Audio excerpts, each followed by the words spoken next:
शिवलिंग कहते हैं शिव के शून्य, ओमकार और निरंकार होने का प्रतीक होता है शिवलिंग, जो बताता है कि शिव अनंत है, शिव अनादि है, शिव संत हैं और शिव ही भगवंत हैं। यही वजह है कि शिवलिंग की पूजा को समस्त ब्रह्मांड की पूजा के बराबर माना जाता है। और जब केवल शिव के प्रतीक की पूजा से ही पूरे ब्रह्मांड की पूजा हो जाए, तो ऐसे में शिव के लिंग रूप की पूजा के नियम भी अलग ही होंगे, जिसे लेकर कुछ मर्यादाओं का पालन करना जरूरी है। दरअसल जब हम किसी भी देवी देवताओं की पूजा करते हैं, या तो हम उन देवी देवताओं या फिर मंदिर की पूरी परिक्रमा लगाते हैं, लेकिन जब बात शिवलिंग की आती है तो आपने अक्सर गौर किया होगा कि ये परिक्रमा आधी हो जाती है, या फिर यूं कहा जाए कि शिवलिंग की परिक्रमा आधी ही होती है, जिसे चंद्रकार परिक्रमा कहा जाता है।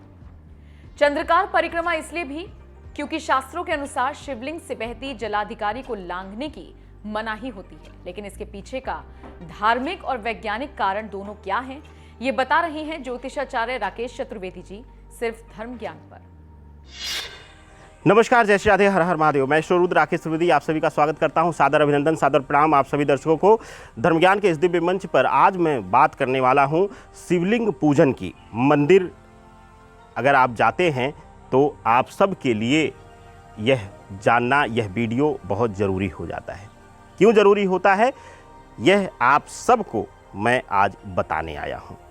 देखिए, हर इष्ट का, हर ईश्वर का पूजन और पूजन से जुड़ी हुई विधियां अलग अलग हैं। एक हमारे शास्त्रों में एक बहुत ही अच्छा श्लोक है, मैं उसका दो शब्द मैं आपको बोल दूं, उसके बाद मैं इस विषय को शुरू करता हूं। यानि कानि च पापानि ज्ञाता ज्ञात कृतानि च तानि सर्वाणि नाश्यन्ति प्रदक्षिणे पदे पदे। देखिए, इसका मतलब है कि किसी भी इष्ट की, किसी भी ईश्वर की एक एक परिक्रमा हमारे जीवन से कई तरीके के ज्ञात अज्ञात पापों का नाश करता। उसका परिक्रमा पे चलने वाला एक एक पग, एक एक कदम हमारे कईयों पापों का नाश करता है। तो परिक्रमा का महत्व सिर्फ ना हमारे धर्म में बल्कि अनेकों नेक धर्मों में इसका व्याख्यान किया गया है। तो आज हम बात करने वाले हैं शिवलिंग की परिक्रमा की। आप सबको पता होगा, जिसको ना पता हो वह आज जान जाएगा कि शिवलिंग की परिक्रमा के बारे में एक शब्द कहा जाता है कि वह अर्धचंद्राकार परिक्रमा की जाती है। आप सबको पता होगा कि परिक्रमा हमेशा दाहिने से बाएं की जाती है, लेकिन शिवलिंग की परिक्रमा अगर शिव मूर्ति है तो आप दाहिने से बाएं ही करेंगे। लेकिन यहाँ पर हम विशेष करके शिवलिंग की बात कर रहे हैं। शिवलिंग की परिक्रमा आप बाएं से दाएं करते हैं, क्योंकि दाहिने तरफ मंदिर के जल की निकासी होती है। जो जल लगातार उनके शिवलिंग के ऊपर गिरता है, भगवान भोलेनाथ के शिवलिंग पर गिरता है, वह जल निकासी की दिशा दाहिनी तरफ होती है। तो हम हमेशा बाएं से दाएं, उस जो मार्ग बना रहता है, जल मार्ग होता है, वहां तक हम जाते हैं और वहां से वापस दाहिने आ जाते हैं। ऐसा क्यों है?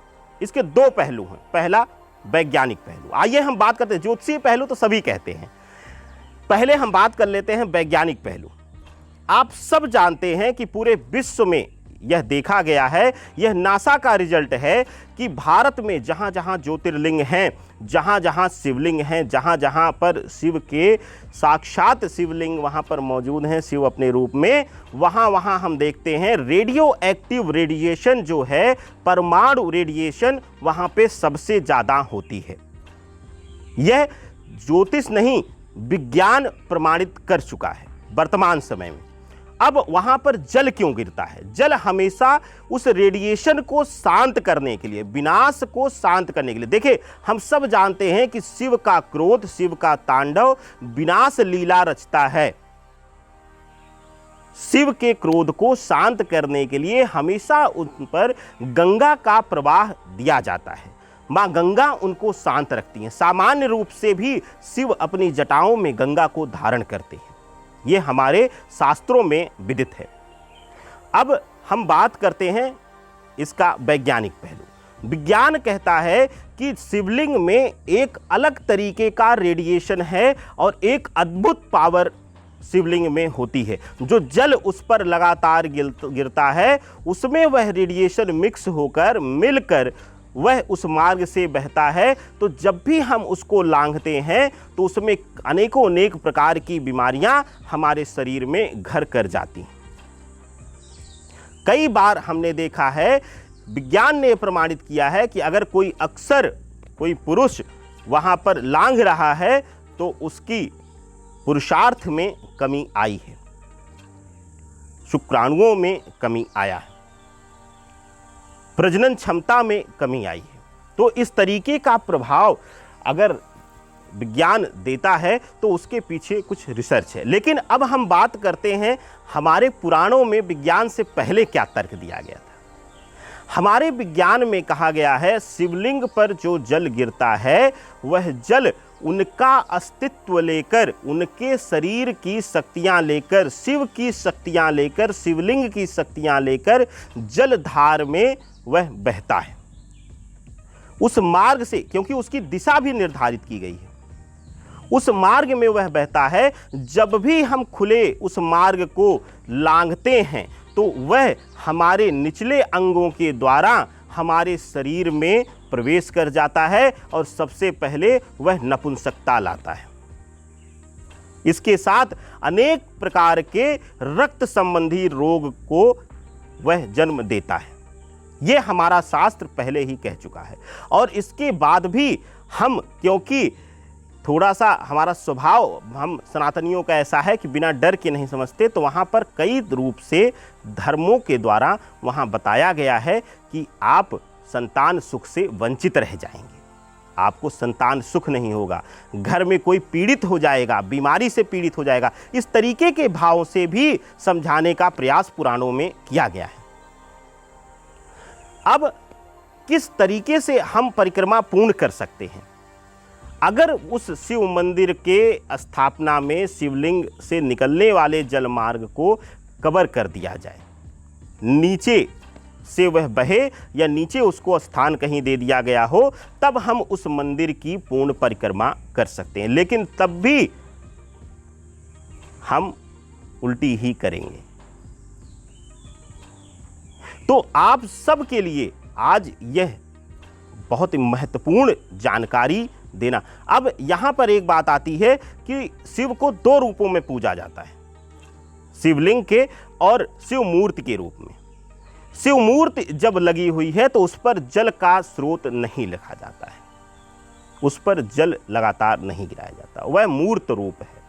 तो वहां पर उस कंडीशन में आप दाहिने से बाएं पूर्ण परिक्रमा कर सकते हैं। लेकिन शिवलिंग के लिए मेरी सलाह रहेगी कि अगर वह ढका हुआ है, कवर है, उस कंडीशन में भी, उस रूप में भी आपके लिए यह मेरी सलाह रहेगी धर्म अनुसार, वेद अनुसार, शास्त्र अनुसार कि आप अर्धचंद्राकार परिक्रमा ही करें, जिससे कि आपको पूर्ण लाभ मिले। देखिए, अब तो उस श्लोक से हमने ये भी आपको बता दिया है कि किसी भी परिक्रमा के, किसी भी ईष्ट की परिक्रमा, किसी भी मंदिर की परिक्रमा, या अपने माता पिता को भी देव मानकर अगर आप रोज परिक्रमा करते हैं तो आपके द्वारा जाने अनजाने कोई गलती अगर हो रही है, कोई पाप हो रहा है, तो वह जितने पग आप परिक्रमा करते हैं उतने ही आपके जो दोष हैं, जो पाप हैं, वो नाश होते हैं, पुण्य आपको मिलता है, आपका जीवन सुखमय होता है। यह हमारे शास्त्रों में ही नहीं, अब अन्य धर्मों ने भी इसको माना है और लोग इस पर पूर्ण रूप से विश्वास करते हैं। तो आप सबके शुभ मंगल कामना के साथ मैं एस्ट्रो रुद्र राकेश चतुर्वेदी आप सभी से इजाज़त लेता हूँ। नमस्कार, सादर प्रणाम।